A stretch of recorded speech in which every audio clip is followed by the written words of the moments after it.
I tease with my partner because he's like, Gillian, there's that expression that we all know of go big or go home. He's like, it wasn't really a question for you. You were always like, why would I go big? Why can't I just go home? I like that yin world. And I think that women modeling that there can be a balance. Take a girl and a guy, and they fall madly in love and form a family. Sprinkle in some counseling degrees and a doctorate, a dream of transforming relationships as we know it. And 20 years later, we give you power couple Dr. Ray and Jean Ketkodian. And this is their podcast, Couples Synergy.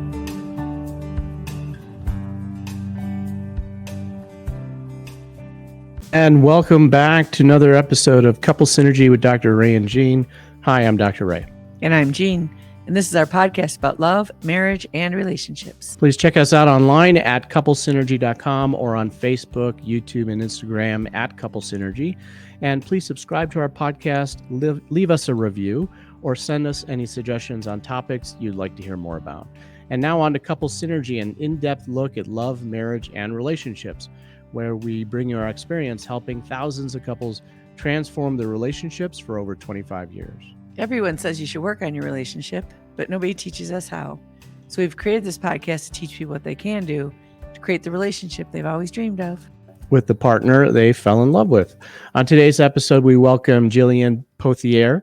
She has a master's in depth psychology. Her work is about masculine and feminine aspects of the psyche. She teaches women how to understand, respect, and love men and the masculine. She is a writer and the founder of Feminine Eros, which is a path and vehicle of feminine awakening. Thank you so much for being on our podcast today, Gillian. Thank you so much for having me. I'm really delighted to be here with both of you and your audience. Yes, this is great. So, this is a really deep topic here to talk about. And we're really kind of interested to dive into this, and before we do that, though, I'd like to talk a little bit about how you kind of came about doing this kind of work and, kind of your own history. Sure. Yeah, I'd be happy to share about that. So, unlike, I think, many other teachers who come from a wounded healer archetype, I don't necessarily have like the big revelatory moment where the light bulb went off. It was sort of a slow burn for much of my life, being born into a very loving family, but a family where there was some pervasive wounding of the feminine. So my mom and my grandmothers, and a lot of that I found as I grew up and, kind of beyond the teenage years into the 20s, where I realized that so much of my perception of men and the masculine was encoded with some of the perceptions of my mom and the very tumultuous divorce that she had with my father, and kind of what's passed on both verbally and non-verbally, so behaviorally and energetically, from grandmother to mother to daughter, kind of from womb to womb, in both very explicit messaging. Don't trust men, men can't trust them. They'll always leave. All these different narratives. And then also the kind of implicit teachings of the feminine inside of our kind of elders and the experiences that we grow up with, and how those messages seem to be creating experiences that were not consciously in my heart's desire, but that I was perpetuating mixed messaging, unclear beliefs around what do I truly believe about men? What do I truly believe about this co-creational principle called the masculine, in my lifetime? Like, what's true for me, and how can I alchemize some of these wounds in my family so that I'm able to create the kind of loving partnership that is the truth of my desire. And as I deepened into this path, help other women to do the same.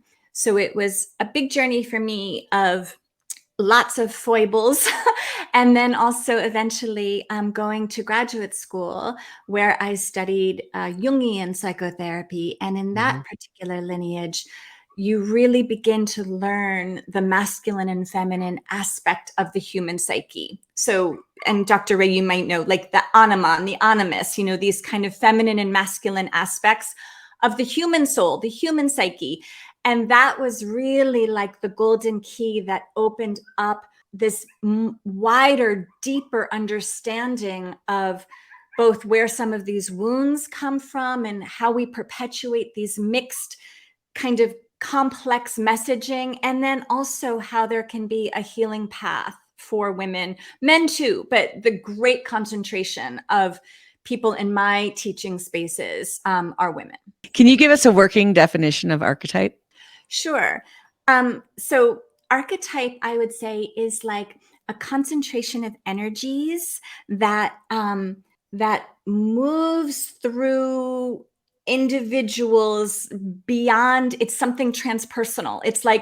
It's something that kind of moves through us as a constellation of energies in the form of, we could say, I already brought up like a wounded healer or different categories of human expression.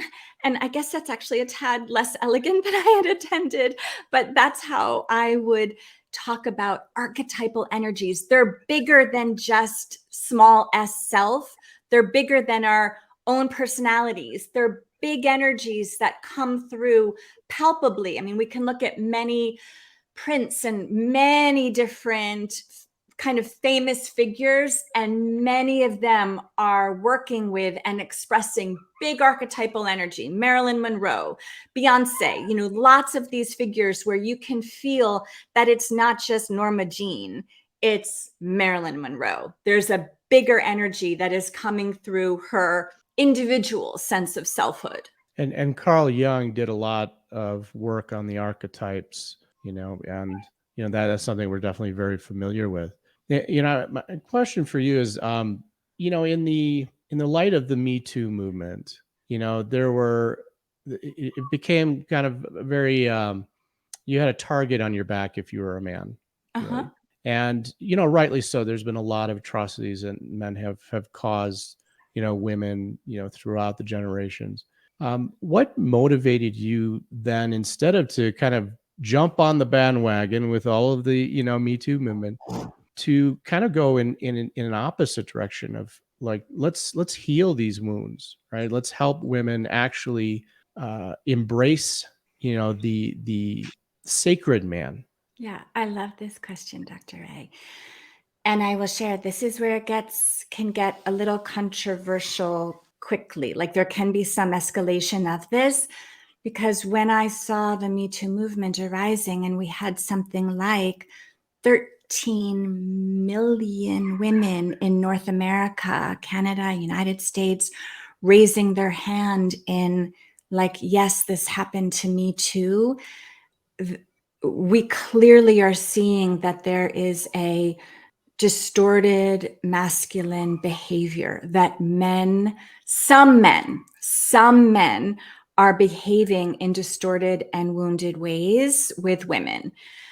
And as the old saying goes, there is a way that energetically it takes two to tango. Like, so if women stay located in a narrative of victim consciousness, that is what they will identify as being victims of an experience of violation. There is truth in that, but we have to have a more expanded view if women truly want to be in the fullness of like their creational nature. So a lot of this was gingerly unpacking the deeper truth here through a certain lens. So I believe that the feminine, and let's say in this case, because when I say the feminine, the masculine, if I may just pop this up to clarify one layer here for us, I don't just mean men and women. Inside of a woman, there is a feminine and then there is a masculine aspect. Same thing for men. Men are embodied masculine with a feminine aspect of their psyche or their soul, which originally actually meant the same word. They're sourced in the same etymology. So in this instance, we had to begin to look at what is the deeper truth here. And for me, and this is where I'm going to kind of tiptoe out a little bit in this conversation, women have a need for penetration. Not just physical penetration, but for energetic penetration. We have a need to feel ourselves through the masculine. And if we are not in conscious relationship to that, sometimes we can put ourselves in situations, and this is not meaning just physical by a long shot. We can put ourselves in situations so that that the part of us that actually craves and wants to experience energetic penetration, big experiences with the masculine, we can put ourselves in those situations without being fully conscious that there's part of our shadow or part of our unconscious that's sort of in the driver's seat to have that need or that desire met. This is not. So one of the immediate listenings of this is like, Gillian, are you blaming women? And I am not blaming women. But if women stay located in this very kind of small window or perception of self as victim, we are not able to serve life. We are not able to serve the part of ourselves that is profoundly resilient.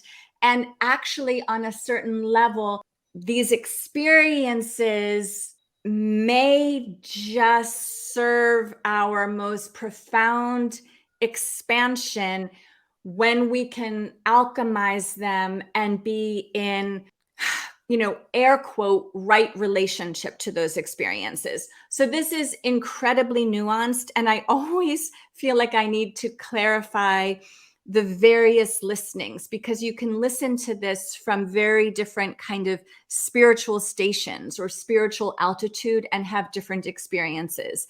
This is not victim blaming. I am in profound devotion to feminine expression, feminine fullness, feminine sovereignty.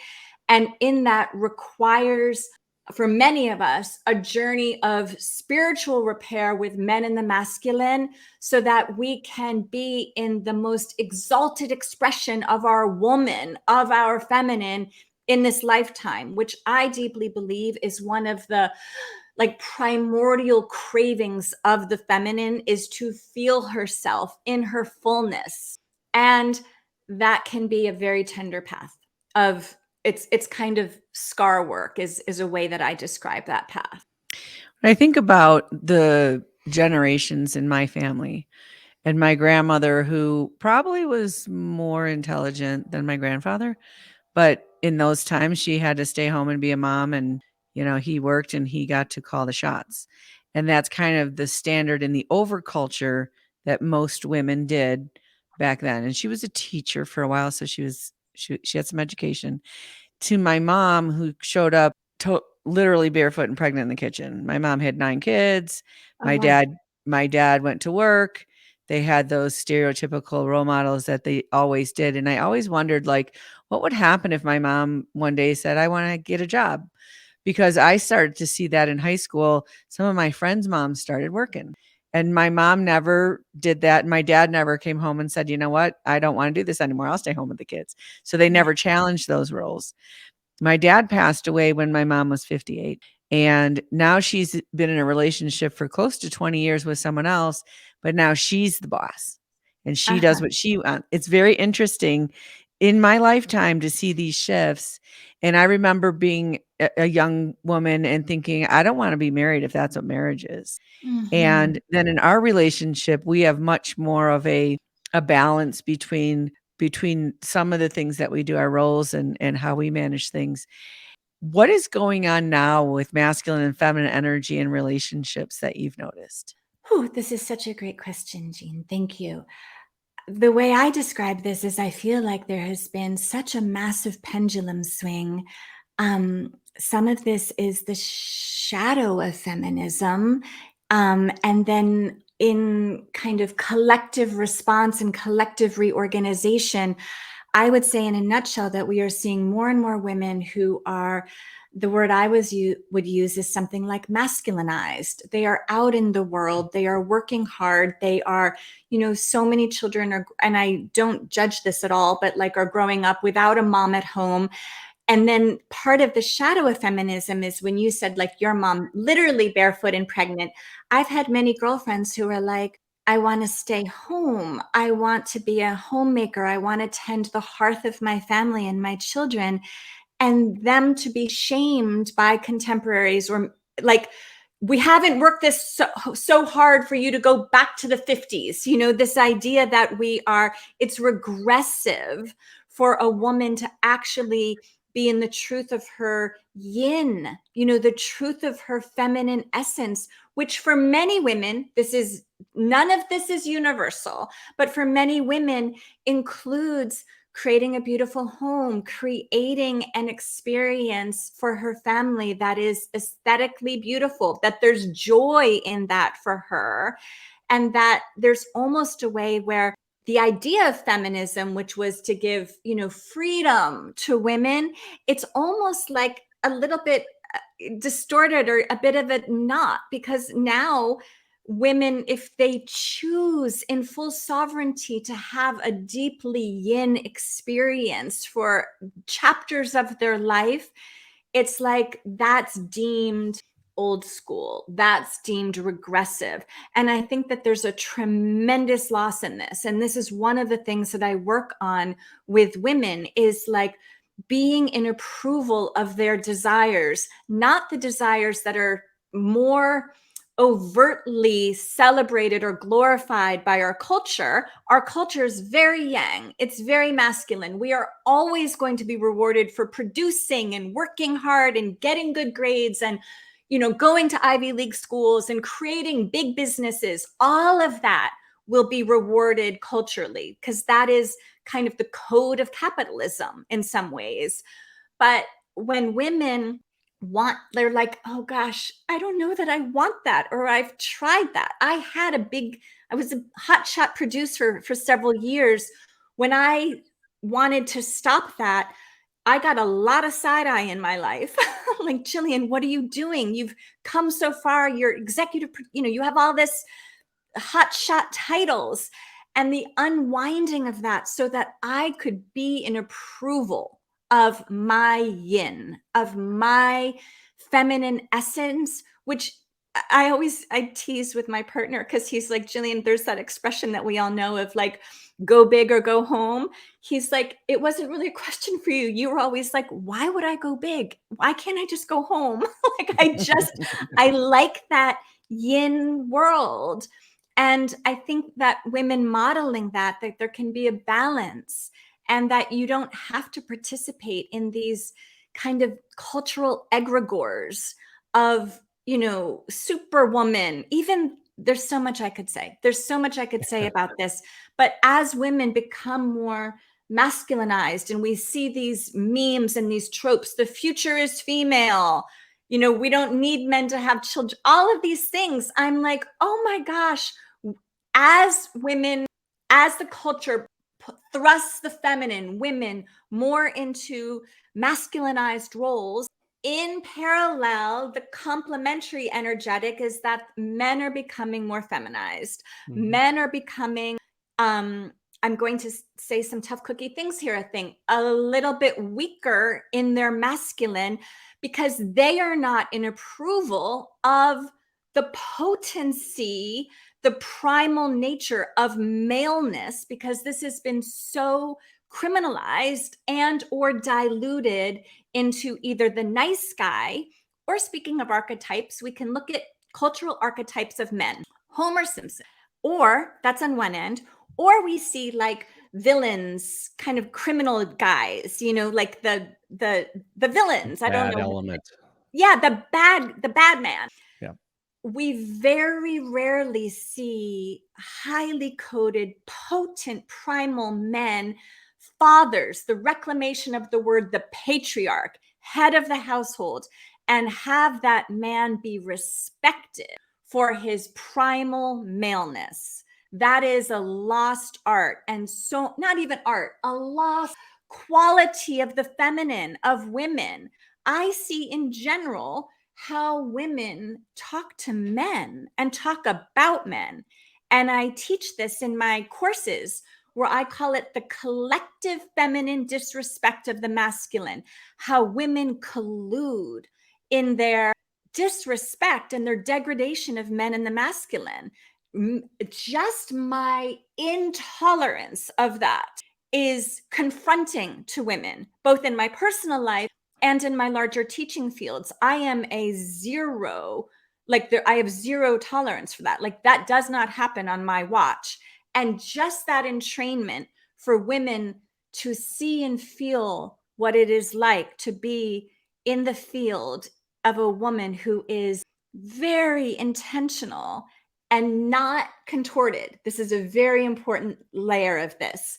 When I have done so much work in alchemizing and purifying how I have come to hold and see men in the masculine, that it is in my delight and in my truth to honor men with reverence and respect. And that actually, even physiologically, like it feels so good. But bringing women on a journey where they can go from their egoic narrative or their hunger for power or their wounds. So I say all of this, their wounds and their injuries and their fear, to moving through a journey of really touching these places and really unearthing the truth of our essence as woman and as man. And then creating union, creating partnership, creating family from that place, that remembrance is something that's so beautiful to behold. You probably have heard of a book, I think it was written in the 1970s called The King, the Warrior, the Magician, and the Lover, Yeah, about yeah. the masculine Cool. archetypes. And back then, I was living in a place where there was a lot of chauvinism. I have 6 brothers. The boys were treated very differently. And I remember reading that book, and he was talking about, men don't get a choice. They don't become fathers and go, maybe I'll stay home, maybe I'll work part-time, maybe I'll do this. And it was the first time I really saw that it was just as unhealthy in the creation of for the men as well as the women, who they did start having more choices of, am I going to work? Am I part-time? Am I not just stay at home like my grandma? Right, right. And learning that what's good for one is actually good for both, and what hurts one hurts both. And that swing from being in that place where I think it was actually painful for guys to have to hold that position of the chauvinist or the, having all that power without any support and all the pressure and blame of that. And you even see it in our health, right? That men before used to have all the heart attacks. Well, guess who's having them now? Yeah. Okay. And so how would you define what it means to be empowered as a masculine? What does it mean to be empowered as a feminine? Okay, this is such a big question. And Jean, I'm a little bit careful I won't know that answer necessarily for a man, and I don't want to speak for men. So I will teach women. I could respect that, actually. Yeah. Yeah. Oh, thank you, Doctor. Yeah. Mhm. So but I can happy to speak about the feminine experience of that. And so your question specifically was what will you share your question one more time with me, please, Jean? Um, and maybe I'll give a little bit more background from my Please. experience of trying to figure these things out. It was after one of the Super Bowls. I think it was like Beyonce and Shakira or something, and everyone was in this frenzy of, is that what it means to be empowered as a woman? That you can just put everything out there without concern of, whatever. And I remember posting something that saying, what does it mean to be empowered as a woman?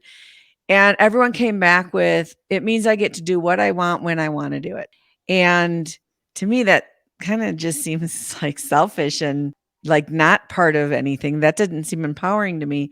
And now that we live in Colorado, I see all the women here. We all have these passion for growing things.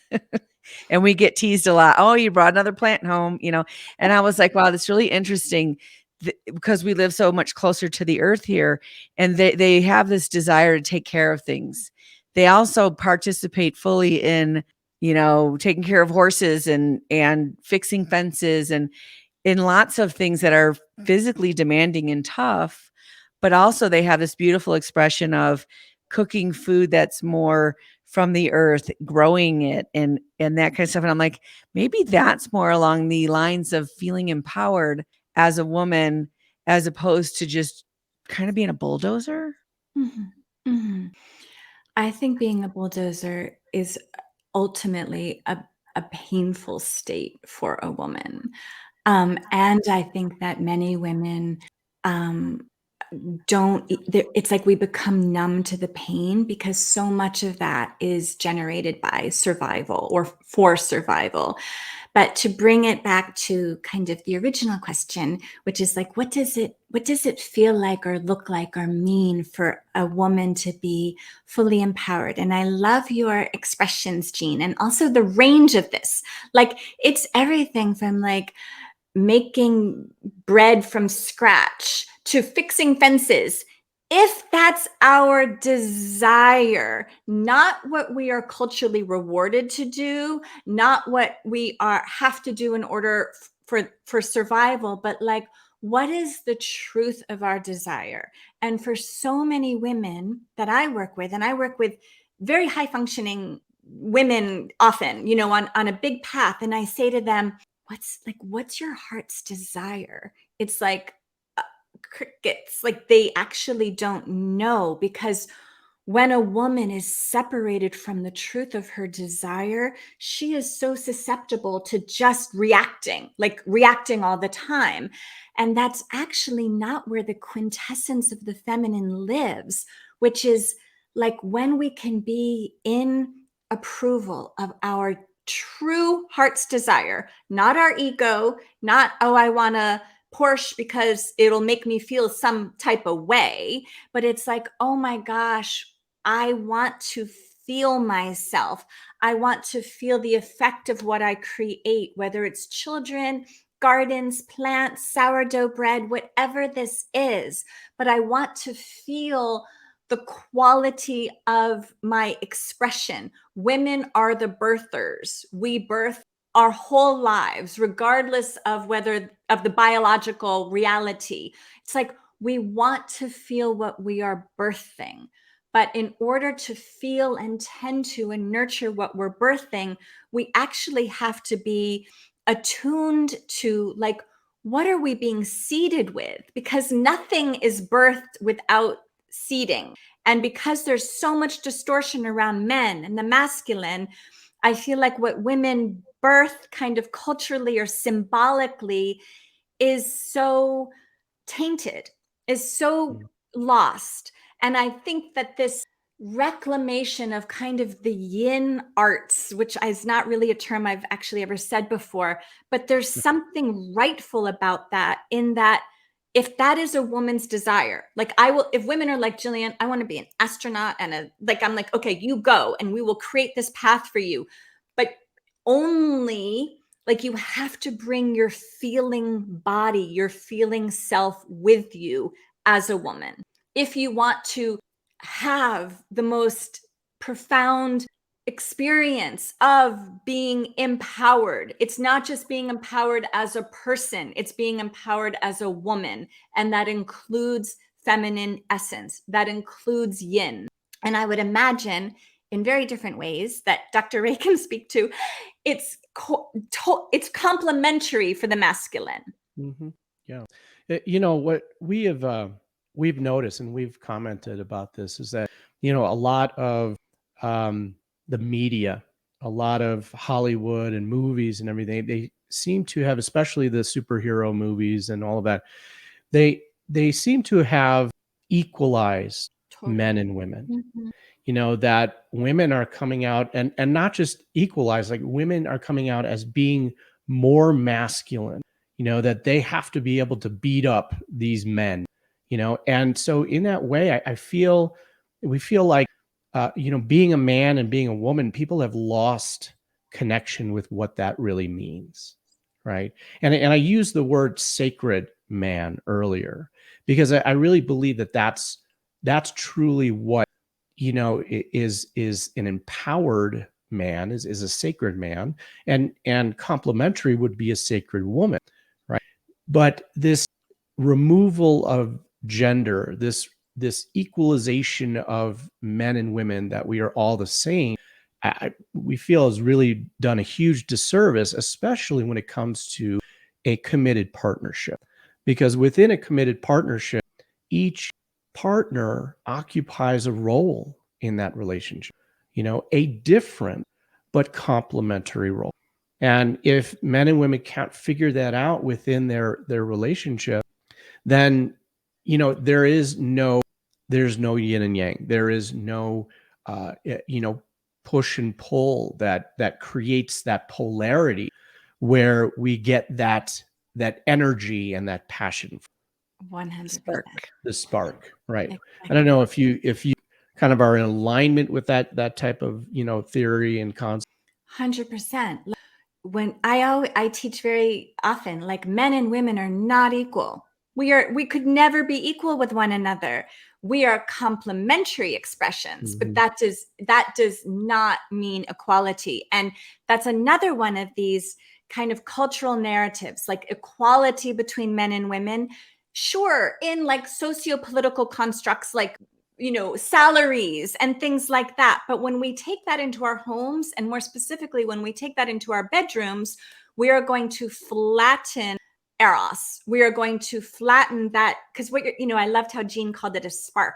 It's like a little bit of tension. It's like a little bit of creative tension in a beautiful way, that creates that spark, that creates that energy, and that's self-perpetuating inside of relationships for decades, it's eternally, but will be lost unless individual individual is skillful. Again, not at contorting. This isn't contorting, but about embodying the truth of woman and man, masculine and feminine. Again, using those interchangeably, and they are very distinct from one another in many ways, to kind of create that self-perpetuating energy and spark of delight in one another and of erotic desire for each other. As soon as we have a masculine woman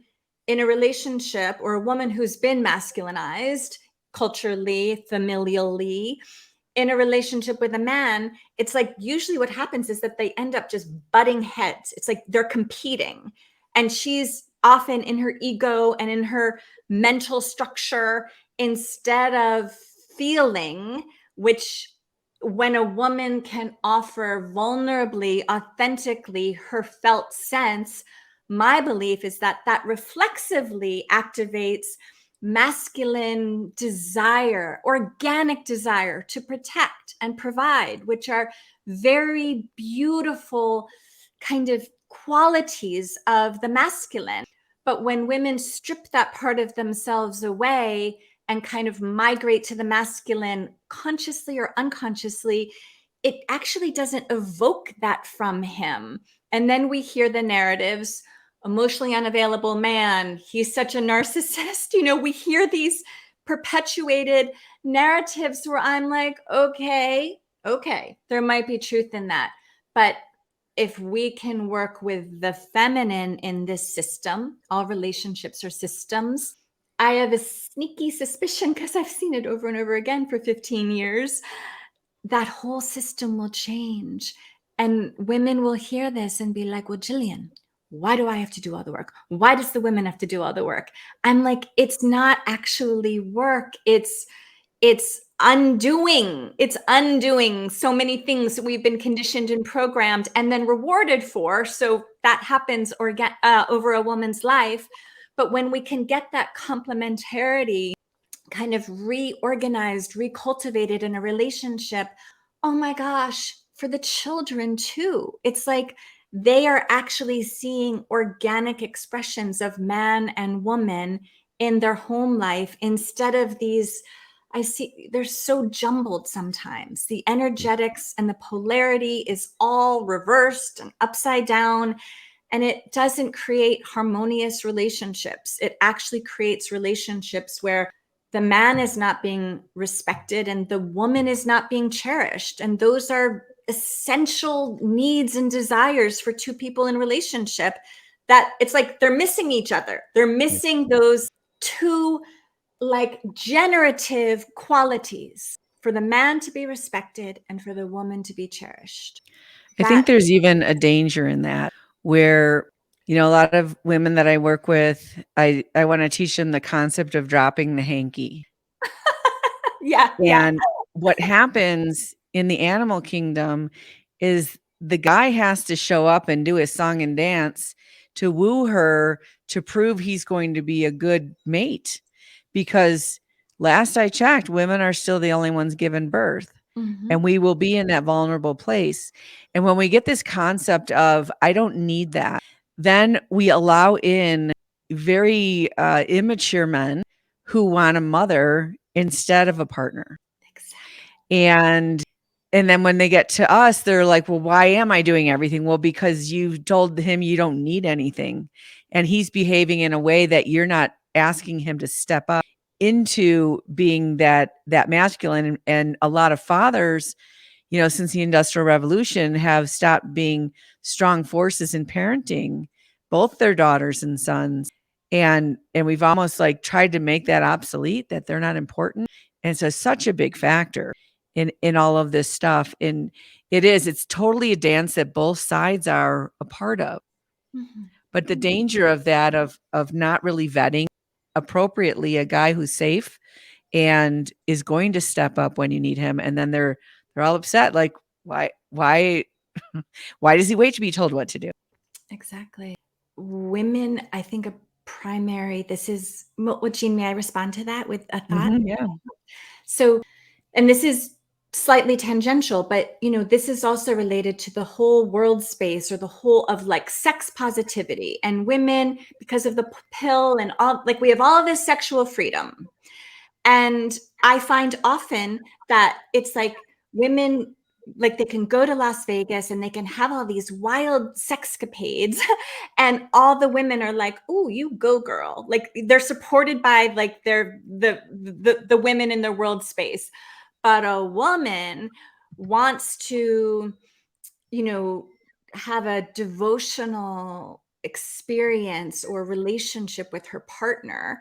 Like I once posted on Facebook a beautiful sacred foot washing ceremony where I was washing the feet of my beloved. Oh my gosh. it was outrageous.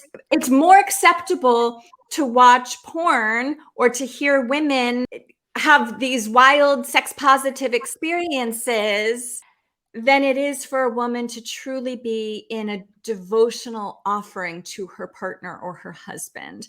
And so I think in so many ways, and this is, I do believe, a very harmful trope for women.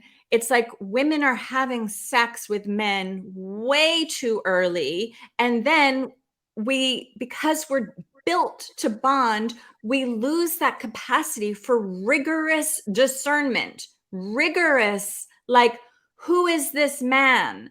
And really listening to him, like, what are his intentions for you?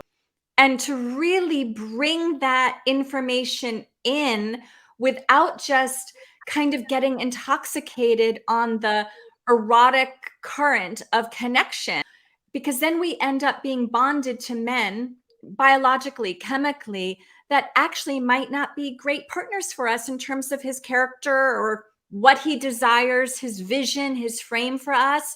And I think that that's a quite a slippery slope with lots of heartbreak the whole way down. And this is where women need to be more potently responsible for the choices that we make with men. And in doing so, and this is tricky because I don't want people to hear, oh, I'm blaming women, which is how this work can be misunderstood.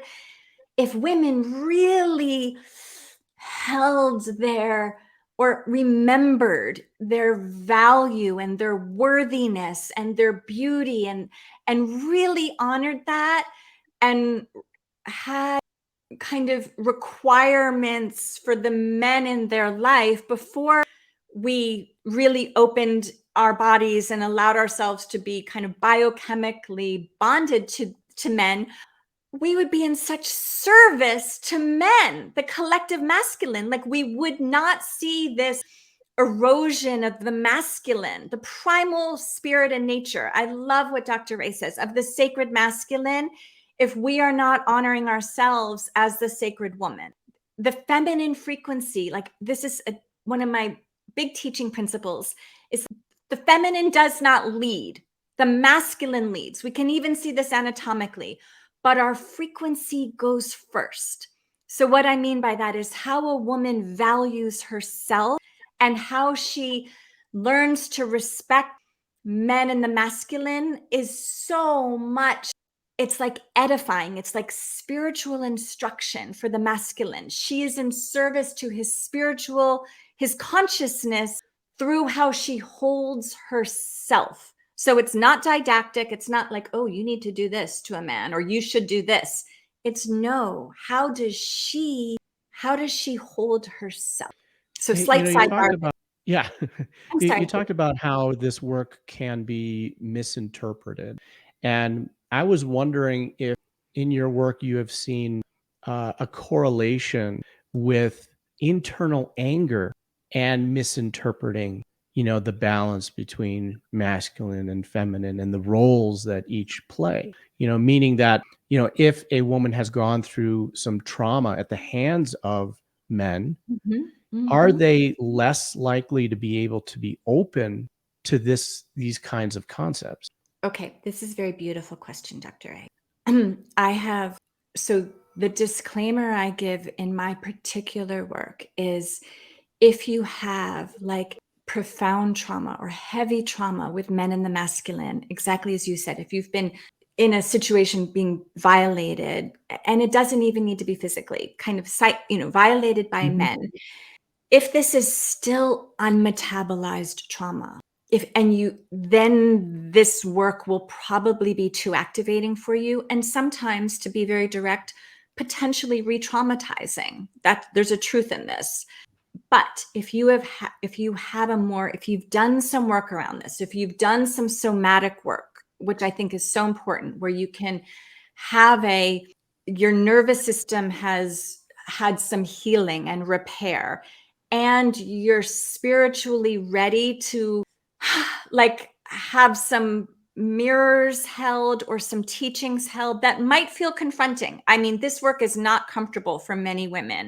Then this work is for you. I have women in my field who have had profound trauma. Like, I hear it, and like profound trauma on multiple occasions by men and abusive situations. And they come through this experience path. It's a multi-layered path. There isn't some, in and outdoor, and then all of a sudden, voila.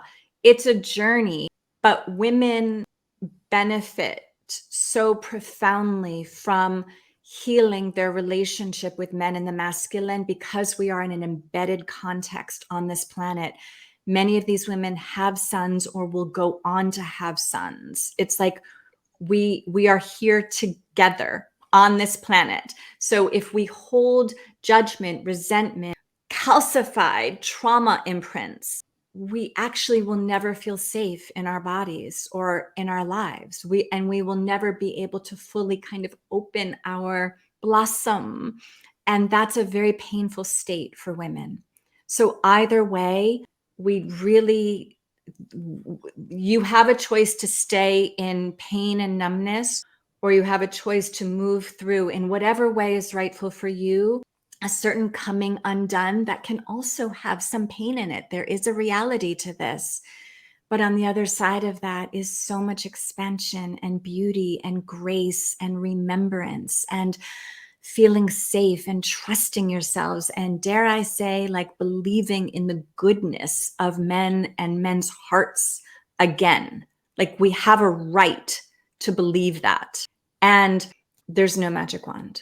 And it truly isn't. That's for sure. And you know what we've seen in our work, because we work with the couple, is watching the man heal that masculine wound with her, and her healing the feminine wound with him. And that is, it is the most beautiful thing to witness and be a part of. I deeply, deeply agree and honor that work so deeply for both of you. It is a profound gift, not just to that couple, but to that couple's family and the legacy of that couple and all who love each of those individuals. Like a healed woman or a healed man, that whole, everybody in that who is blessed to love that person or be loved by that person receives some current of that healing and that wholeness. So I think that this work is in such profound service to life. And, with what we've been talking about, it is in great need today, Great. in our society. Mhm.